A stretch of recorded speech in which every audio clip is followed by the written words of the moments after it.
Waiting is like literally just like the hardest part, you know? It's the absolute worst sometimes.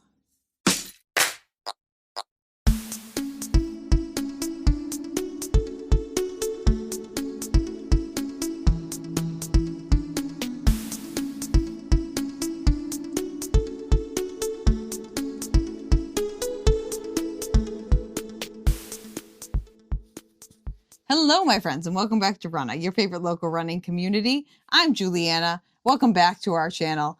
And this week we are going to talk about one of the worst things about being injured, and something that I feel like a lot of people just don't want to talk about because it's not glamorous. It's kind of boring. It's really boring. And also it's something that just like makes you feel kind of like you're separated from the running community in a way. And that is the waiting phase of being injured. The time between when you get your diagnosis and when you're able to start running again, that feels like it spans decades, years, eons. And in reality, it's like a couple of weeks. But you know, it feels like it's like forever and a half. But before we get into that, don't forget to subscribe to the channel so you can be part of your favorite local running community every week here on Runnah. And hopefully we'll get back to like me actually running soon. But we are going to have some lovely guests as well too, who are running and who are not running and who are doing lovely things in the running community, which I continue to do. You know, I pride myself on that, you know. But let's talk about injury and like the part where you're just kind of waiting. The part where you're just kind of waiting, because we talked about a bunch of other things in regards to injury, and this is kind of where I am now. I am in the phase where we had the acute injury, we figured out what it is, we've put some plans in place, we've got some treatment going on, I'm continuing that treatment, but we still can't run yet, because we don't want to fuck up our feet again and then send us right back to square one. So we're in that like hurry up and wait phase where we're continuing to put in the work. We're going to physical therapy. We're doing some things at home for strength training. We're going to the gym.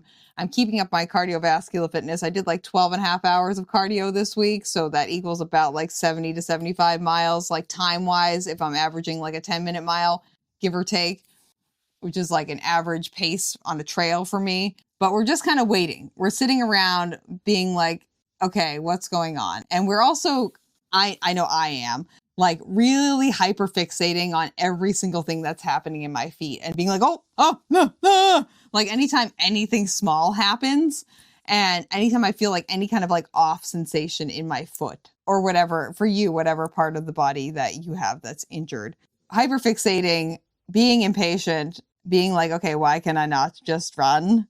And also just being like, I feel like I'm putting in a lot of work and I'm not getting the results out of it that I want, and not like thinking about like the complexity that is the human body. You know, there's a lot of things happening in our bodies. Science rules. And just kind of thinking, I wish I could run again. This is where I am. And this, I feel like, is the most frustrating part of any kind of healing process. I've had not bone injuries before, but other injuries, and also just like major health challenges, as you might have guessed, in the past. And just having to wait is the worst part. Having to sit around and be like, I feel like you know you're putting in the work. You know you're going to physical therapy. You're doing your exercises at home. You are keeping up with other strength and cardio work. You are resting when you need to be resting. You are giving your body like extra treatments, like you're doing Epsom salt soaks. I have my ultrasound machine. I have, if anyone wants like a little video on that, like I'm happy to do that at another point too. I have like, we're going to start the Injury Memorial Physical Therapy Gym at some point, because I have like one of it fucking everything, man. You want it, I probably got it. If we want like a tour of the Injury Memorial Physical Therapy Gym, let me know, which is just my personal home, like gym setup kind of thing. You're doing all the things that you should be doing. You're treating your body correctly. You are doing all the things that your physical therapist and your doctor told you to do, and you're making progress. Your body is doing a great job with making progress, but you're just kind of like, you feel like you're stuck.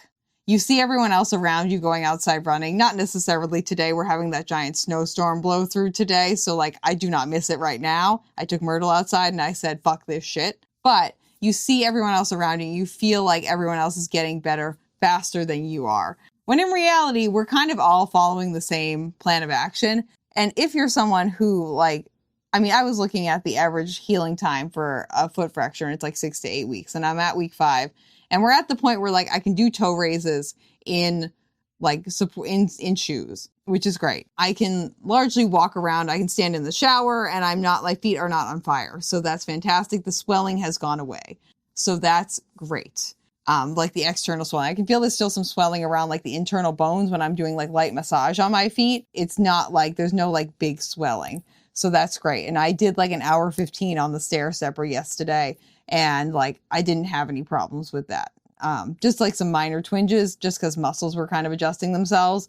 But besides that, like nothing happened and everything was fine today. And we did like 3 hours. We did an hour on the stair stepper, half an hour on the rower, and then an hour and a half on the bike. So that was our long run for the week. We did it. Huzzah. But it's hard. It's hard waiting. I am just such an impatient person when it comes to things like this too. And I just like, I have such an impatience, and having to wait this long, like really is like, it's like murder. It's like slow, painful death. I feel like enough people aren't talking about that. Maybe other people just have an easy time getting through injury. I don't know. I'm not you, I'm me. So I'm just talking from my own personal experience. But if you're someone who is like waiting and waiting and waiting, I mean, for me, I found that finding other ways of physical activity, one, is productive in my potential London training. And 2, for my mental health, just being able to feel like I am still a physically strong human, and realizing that like I'm strong in a lot of ways now than I wasn't a month ago because I'm doing these different formats of physical activity. Like I've not had this much like upper body muscle in like a really long time because I've been doing the rower, and I've been doing weights, and I've been doing some other things that are really impacting my upper body strength. And my shoulders are really strong. And I'm absolutely fucking killing it on the uphills, man. So like, watch out, Benjamin. But just finding ways to feel like you're still growing, even if you can't do the thing that you want to be doing, where you feel like you've kind of like been channeling most of your, like your progress making skills into in the past. Also finding other ways to distract yourself, like taking on new things, you know, like I've never used the rower before. I've never aqua jogged before. Things like that. Just kind of leaning into trying new things when you have the time, I think is really important. And also like finding things that really bring you joy and like you really feel like are beneficial for you. For me, I like having this channel. I feel like it's really beneficial for me. Working with my buddy Daniel is really rewarding. And I started to lean into making tea. If you have seen me in person, you might have received a tea bag from me for Christmas.